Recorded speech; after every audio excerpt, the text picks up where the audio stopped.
TNPSC படிக்கிற நண்பர்கள் அனைவருக்கும் வணக்கம். இன்றைக்கி என்ன பார்க்க போகிறோன்னா, நண்பர் ஒருத்தர் கமெண்ட் பண்ணியிருந்தார், டைப்பிங் முடிக்கிறதுக்கு வந்து எவ்வளோ செலவாகும் அப்படின்னு கேட்டிருந்தார்.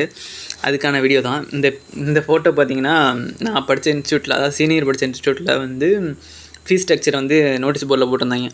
அதை ஃபோட்டோ எடுத்து வச்சுருந்தேன். அதை தான் இங்கே காட்டியிருக்கேன். இதில் கீழே உள்ள அமௌண்ட்டை பார்த்து இது யாரும் இது பண்ணிட வேண்டாம். இதெல்லாம் வந்து கணக்கில் வராது. இது வந்து அவங்க இந்த மந்த்லி ஃபீஸ் டோட்டலாக கட்டுறவங்களுக்கு வந்துட்டு டிஸ்கவுண்ட் தரேன் அப்படிங்கிற மாதிரி போட்டிருந்தாங்க.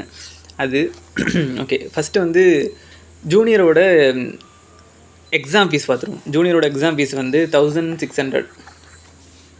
இதுதான் ஜூனியரோட எக்ஸாம் ஃபீஸு. இப்போ நீங்கள் ரெண்டுத்துமே சேர்த்து பண்ணுறீங்கன்னா ரெண்டு வரும். அப்போ வந்து 3200 வரும். அப்புறம் வந்து இது வந்து தமிழுக்கு வந்து அவங்க வந்து ஃபஸ்ட்டு எக்ஸ்ட்ரா கொடுத்துருந்தாங்க. அதுக்கப்புறம் அவங்க ஒரு கூட்டணி வச்சுருப்பாங்களே, டைப் இன்ஸ்டியூட் கூட்டணி, அதில் வந்து எதுவும் சொன்னாங்கன்னு தெரியல. மறுபடியும் வந்து இந்த அமௌண்ட்டுக்கே வந்துட்டாங்க. ஒரு சில இடத்துல இன்னுமே வந்து இங்கிலீஷ்க்குனா ஒரு அமௌண்ட்டு, தமிழுக்குனா ஒரு அமௌண்ட்டு வாங்கிட்டு தான் இருக்காங்க. அதை பார்த்துக்கோங்க உங்கள் இன்ஸ்டியூட் எப்படி வாங்குறாங்கன்ட்டு. அதே சீனியருக்கு பார்த்தீங்கன்னா 2100 இது ரெண்டுமே பண்ணிங்கன்னா 4200 எக்ஸாம் ஃபீஸ் மட்டும் நான் சொல்கிறேன். இதே வந்து மந்த்லி ஃபீஸ் வந்து எனக்கு வந்து இங்கிலீஷ்க்கு வந்து 500, தமிழுக்கு வந்து 600 வாங்கினாங்க.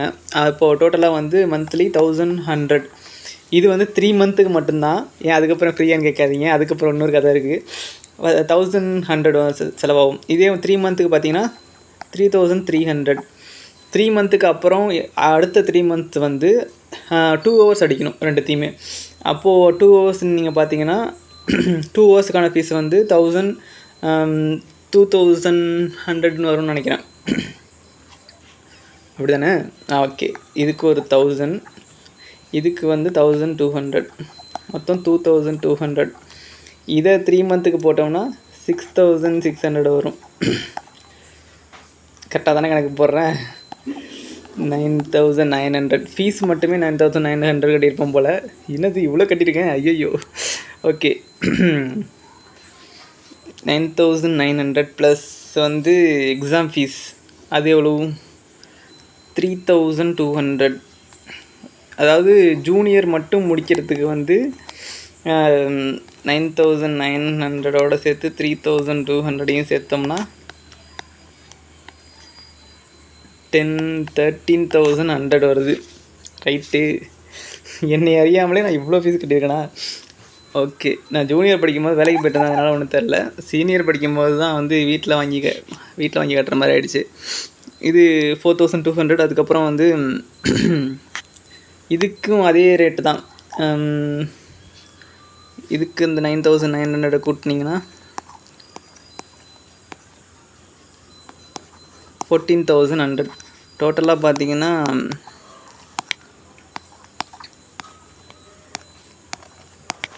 27,200 வருது டோட்டலாக. இதுக்கு ஒர்த்தான்னு கேட்டிங்கன்னா, நம்ம டிஎன்பிஎஸ்சி இன்ஸ்டியூட்டில் போயிட்டு படிக்கிறதுக்கு வந்து செலவு பண்ணுற காசு தான் இதுக்கும் ஆகுது.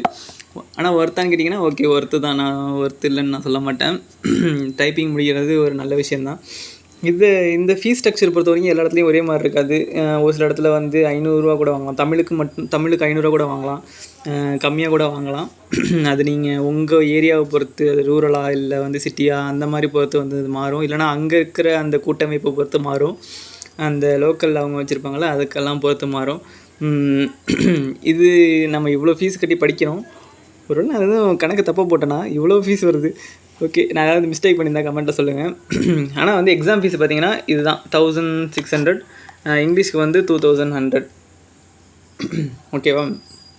இதுதான் வந்து அதாவது ஜூனியருக்கு வந்து 1600, சீனியருக்கு வந்து 2100. இதுதான் வந்து எக்ஸாம் ஃபீஸு. அதாவது ரெண்டுத்துக்குமே, இங்கிலீஷ்க்கும் சரி தமிழுக்கும் சரி, ஜூனியருக்கு வந்து 1600. அதே மாதிரி இங்கிலீஷ் சீனியர், தமிழ் சீனியர் ரெண்டுத்துக்குமே வந்து 2100. நீங்கள் ரெண்டுத்தையும் சேர்த்து பண்ணுறீங்கன்னா அது டபுள் த டைம் ஆகும்.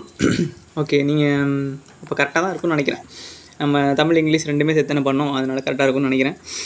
ஓகே. உங்களுக்கு வேறு ஏதாவது டவுட் இருந்துச்சுன்னா வந்து கமெண்ட்டில் சொல்லுங்கள். இதில் வேறு ஏதாவது நான் மிஸ் பண்ணிட்டேனா?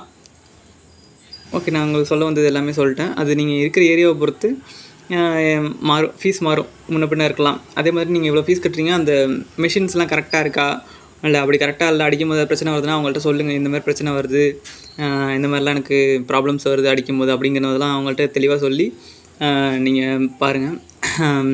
ஃபீஸ் அதே மாதிரி அவங்கள வந்து கடைசி டைமில் வந்து அவங்கள ஃபீஸ் கட்ட அலக்களிக்காதீங்க. ஏன்னா அவங்க வந்து அவங்களும் அப்ளை பண்ணி அதுக்கப்புறமா தானே நமக்கு வந்து ஹால் டிக்கெட்லாம் வாங்கி கொடுக்கணும். அவங்களையும் இது பண்ண வேணாம். மோஸ்ட் ஆஃப் டைம் வந்து அவங்க ஃபீஸ் கட்டாமல் நம்மளை அலோவ் பண்ண மாட்டாங்க. இருந்தாலும் சொல்கிறேன். ஓகே, உங்களுக்கு ஓரளவுக்கு புரிஞ்சிருக்கும்னு நினைக்கிறேன். வேறு ஏதாவது டவுட்னா கமெண்ட்டில் லீவ் பண்ணுங்கள். தேங்க்யூ.